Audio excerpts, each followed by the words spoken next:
the channel, guys. So today we're going to run you through how to set up your aRacer. So this will work for any aRacer Mini 5 for pretty much any bike. There's going to be a couple different settings that you're going to change for your specific bike, but this will work pretty much across the board, whether it's CVT or manual transmission.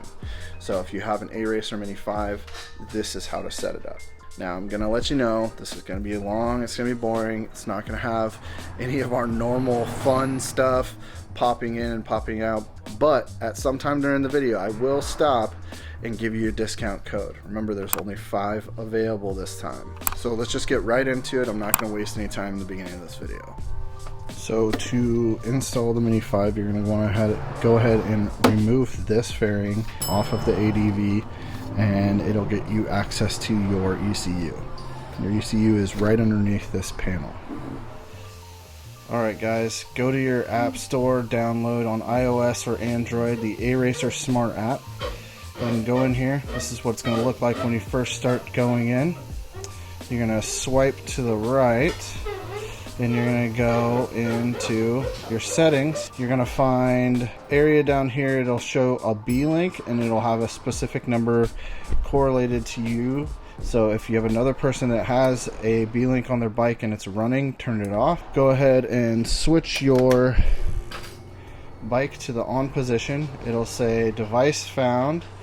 It'll start looking through everything, and then it'll go to connected. Once it's connected, go ahead and turn on your GPS support here, and since we're going to raise our rev limit, it shows RPM scale of the main gauge 10,000 to 16,000. We're going to go over to 16,000 so we can actually see it go past the 10,000 RPM mark. We're going to go into unit setting. We've already set this up, but you tap on it and it goes to kilometers or miles per hour or miles. Pressure, we're going to go PSI. And then temperature, we're going to go Fahrenheit. Obviously set it to what you want.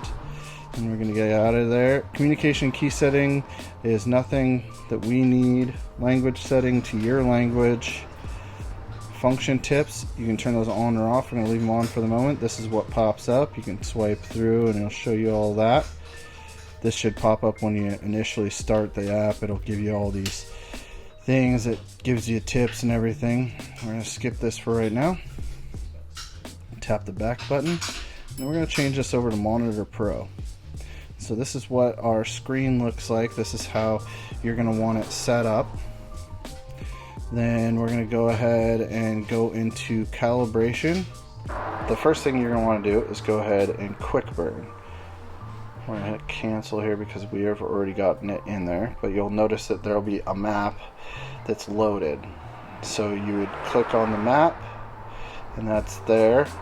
And then you would click flash, and it would flash that. Takes about 2 to 3 minutes to flash the stock map into your vehicle. And you go out, and you can go into your calibration. And the bike is on. The first thing you want to do is learn TPS. So you go in here, press start learning. We're going to go 100% throttle, hold it open until it says stop. Learning's complete, and we're done with that. We're going to go ahead and start the bike. Alright, so first thing we're going to do is make sure wideband closed loop is off. We're going to go into auto tune, make sure it is on, so you can tap one way or the other. So we're going to go ahead and turn it on. And then this is going to show everything it's doing while it's auto tuning. You can actually log this. The next thing we're going to do is we're going to go into RPM limit. Ours is set to 10,100 right now. That's where we're going to leave it until we have it completely set up and what the RPM we want. We don't want to float a valve, as we aren't sure what these can hold on this bike. So we're just going to leave it at 10,100. That is 600 more than factory at 9,500. And it's pretty cool. It gives you these settings on this, or it gives you the input on the screen. So it's currently at 1,800 RPM. And then we have a bunch of other things here. So fuel base, this is the percentage that you can be able to adjust between. You can go all the way up to 200. We're going to actually start ours right around 91. No, 90. going to start ours at 90. Just start off low, because we're going to be tuning this today. Fuel adjustment, we're not going to mess with this until it's time. Our target AFR, we're going to leave it at 13.3. There's no reason to change it right now. And then at full throttle, at the highest RPMs, it goes down to 12.8. Fuel Excel, we're going to leave that just max at 100. Temperature compensation, we don't need to mess with that right now. Spark angle, nothing you need to mess with right now. Your backfire adjust, you can have this set up to where you can have it pop on diesel, make all the cool pops and bangs. You can adjust how loud it is. You can go in here to idle RPM. You can actually bring this down to max of 960 or up 960. It's going to go to 0 that out, so you don't need to mess with that right now. Variable valve timing doesn't have that. Auto tune we already turned on. Now, let's say you went out, you rode your bike, you had it, you put 50 to 300 miles on it, and it's running really good, you like how it's running. You go ahead to turn this off, and then you would save your results, and that would save into your setup. And then once this was off, you'd go over to wideband closed loop, you would turn this on, and it would run off of that map created. So we're going to turn this off.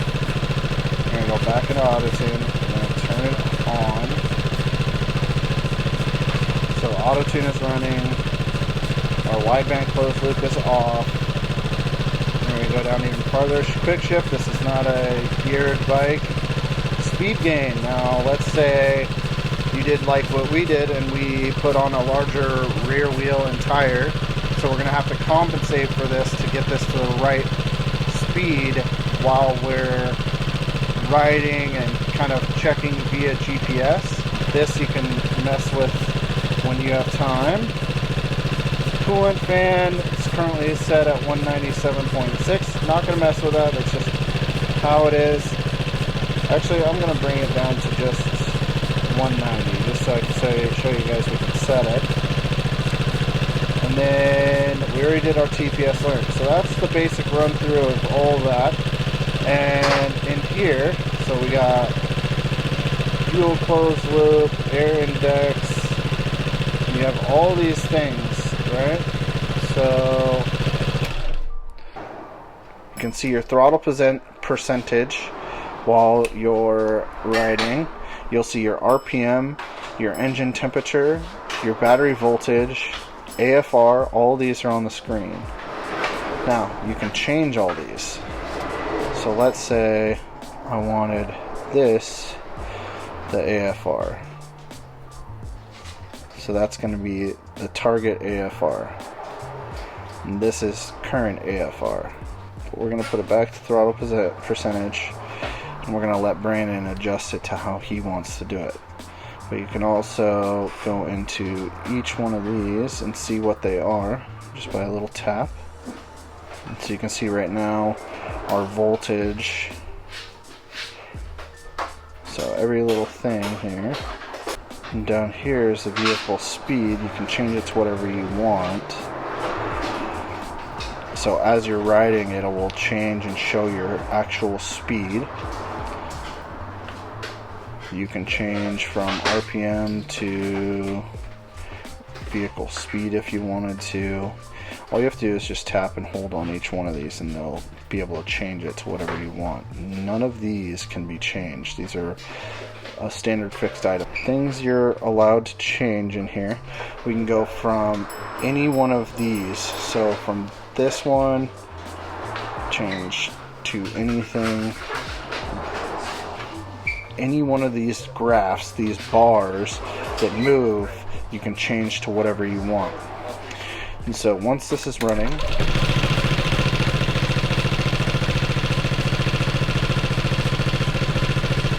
up on the top here you'll see there's a malfunction, decel fuel cut engaged, and then also understand the kill switch doesn't work anymore. So you have to turn the key back to off and back on. Next thing we'll look at is our performance tests. So you can do tests on acceleration, power curve, so on and so forth. You can create a vehicle profile down at the bottom, enter in all your information from manual transmission to CVT, and you can do a whole bunch of different things with the power meter. We're not going to go over all those today. And then if you had a code come up, you would have a malfunction code in here, and how you would know is up here it would say malfunction code, it would say on, and then you would go in here, malfunction code, there would be something in here, see what it is, and try and fix the problem. Then we can go into log view. You have example of logs from the GROM that we used to have. These are data logs that we had, and I guess I can show you the log. So this would be what a log looks like, and so it gives you a bunch of different parameters. Up here it says what these parameters are, and so we're going to go back out of here. Maps. So these are maps that we have saved. So this is for our GROM that we used to have. We're not going to go ahead and flash that, but it saves to your phone. And so if you wanted to load a map, you'd go in here and load it. So we're not going to do that. One thing that you need to understand is once you've saved an auto tune, it will go ahead and you can save it as a specific map, and then you can load it. So once you've saved that map, you want to load that map. So let's say we loaded it, and then you go into your calibration, and so once the map's loaded, then that's when you turn on your wideband closed loop. No, I think that's pretty much it. Alright, so we'll go ahead and fire this bad boy up.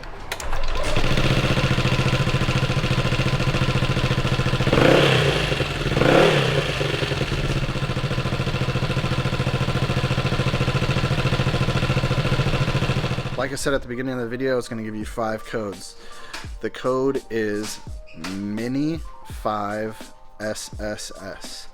That's going to give you 5 codes. So, and remember, if you see this and it's way later and the code doesn't work, you got to turn your notifications on, and you have to be subscribed so you can get notified, so you can see these and get a discount.